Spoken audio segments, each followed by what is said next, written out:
We provide you the platform to turn your dreams into reality. Give wings to your aspirations with KR Mangalam University. Pakistan में आतंक के आकाओं के सिर पर मौत नाच रही है। ऑपरेशन सिंदूर के बाद ये बड़े कमांडर्स दुबके हुए हैं। भारत ने पाकिस्तान को मैसेज दे दिया, बातचीत का रास्ता खोलना है तो पहले इन आतंकियों को हवाले करो।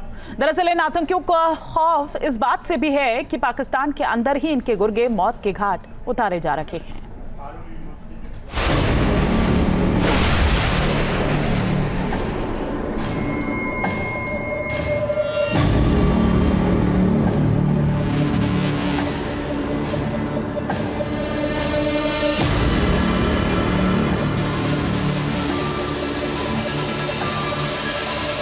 पाकिस्तान के हक में यही बात होगी कि वह अपनी जमीन पर चल रही आतंकवाद की नर्सरी को अपने हाथों से उखाड़ देंगे। इसकी शुरुआत उसे हाफिज सईद और मसूद अजहर जैसे आतंकवादियों को भारत के हाथों में सौंपने से करनी चाहिए।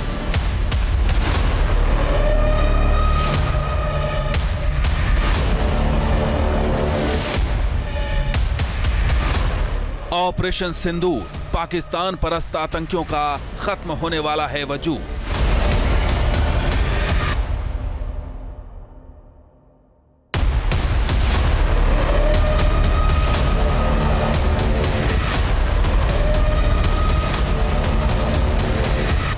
पाकिस्तान में आतंकियों के अड्डे कब्रिस्तान बने। हाफिज और मसूद अब हत्थे चढ़ेंगे।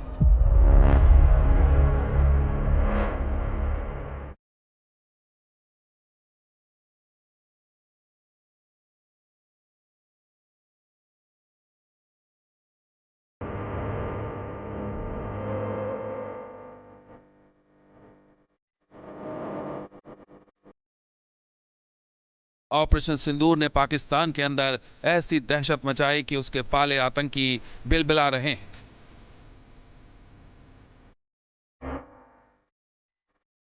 इनके ऊपर भारत की मिसाइलों और ड्रोन का ऐसा खौफ छाया है कि आतंक के ये अजगर बिलों से बाहर निकल आए।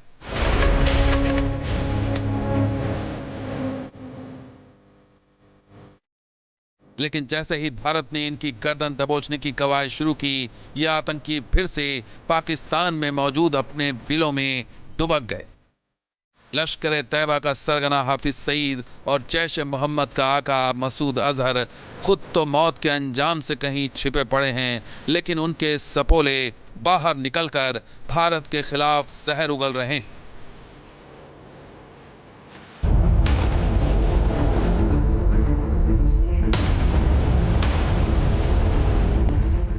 हाफिज सईद का बेटा तलहा लश्कर में दूसरे नंबर का कमांडर है और जिस तरह इसने खुलेआम धमकियां देनी शुरू की, शायद इसे खबर ना हो, लेकिन इसने हाफिज तक पहुंचने का रास्ता दिखा दिया है।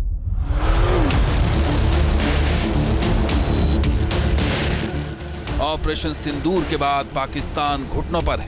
भारत के रक्षा मंत्री राजनाथ सिंह ने पाकिस्तान को चेतावनी दी है। पाकिस्तान के हक में यही बात होगी कि वह पहली बार पाकिस्तान अपने ही हाथों अपनी जमीन पर चल रहे आतंकवाद के अड्डों को उखाड़ फेंके, और दूसरी बात पाकिस्तान हाफिज सईद और मसूद अजहर जैसे आतंकियों को भारत को सौंप दे।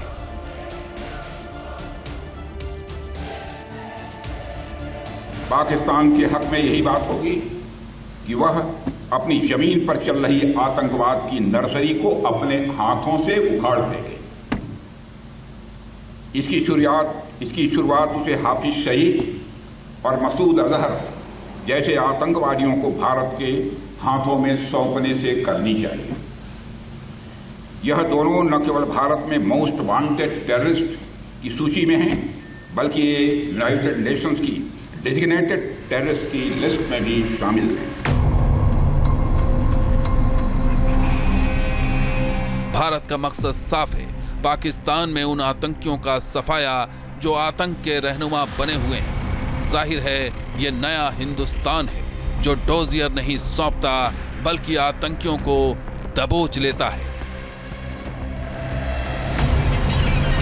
ऑपरेशन सिंदूर के बाद आतंक के इन आकाओं को अच्छी तरह समझ आ गया है।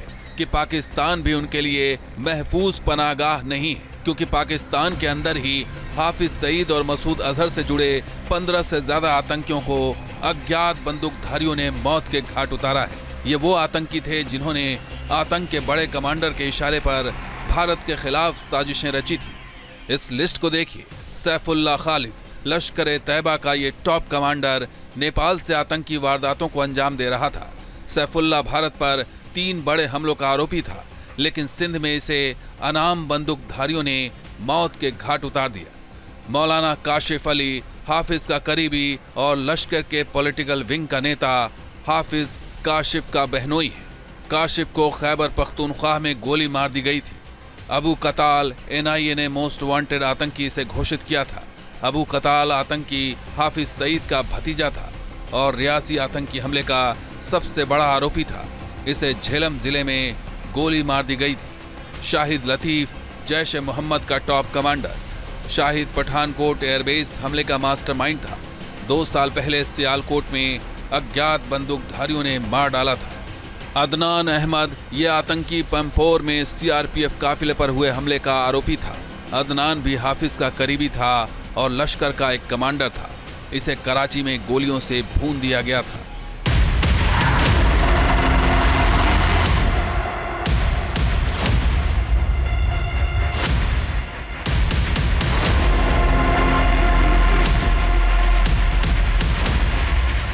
पाकिस्तान की जमीन पर मौजूद और अब तक बचे आतंकियों की रूह कांप रही है। भारत ने लिस्ट गिना दी है और पाकिस्तान को एक मौका भी दिया है कि अगर बातचीत के लिए वो गंभीर है तो हाफिज और मसूद को भारत के हवाले कर दे।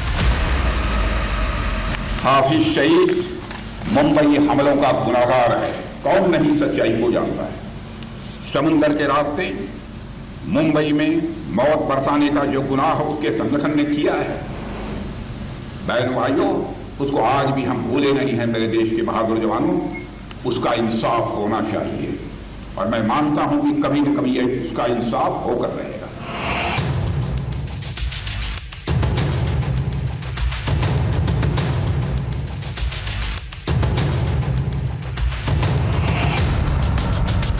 ऑपरेशन सिंदूर के दौरान मुरीदके में एयर स्ट्राइक किया गया तो निशाने पर लश्कर तैयबा का हेडक्वार्टर भी था। ये जगह लश्कर का वैचारिक और लॉजिस्टिक सेंटर था। यहीं से बैठकर हाफिज भारत के खिलाफ आतंकी हमलों को अंजाम देने वाले आतंकियों का सबसे बड़ा हैंडलर बनकर बैठा करता है। मुरीदके की तरह ही बहावलपुर में भी जैश का इलाका है जो भारत के हमलों का शिकार हो चुका है। ऑपरेशन सिंदूर के जरिए भारत ने पाकिस्तान का मिजाज परख लिया है। अगर पाकिस्तान ने अब आतंकियों को सौंपने में आनाकानी की तो भारत के अगले स्ट्राइक का अंजाम क्या होगा, हाफिज सईद और मसूद अजहर को बखूबी समझ आ रहा होगा। Team news nation. जहां भक्ति है हर शब्द में, कथाओं में छुपे हैं दिव्य रहस्य और ज्योतिष देता है जीवन को दिशा। धर्म से जुड़ी हर बातों को जानने के लिए हमारे चैनल स्तुति को सब्सक्राइब करें। चैनल पर जाने के लिए इस लिंक पर क्लिक करें।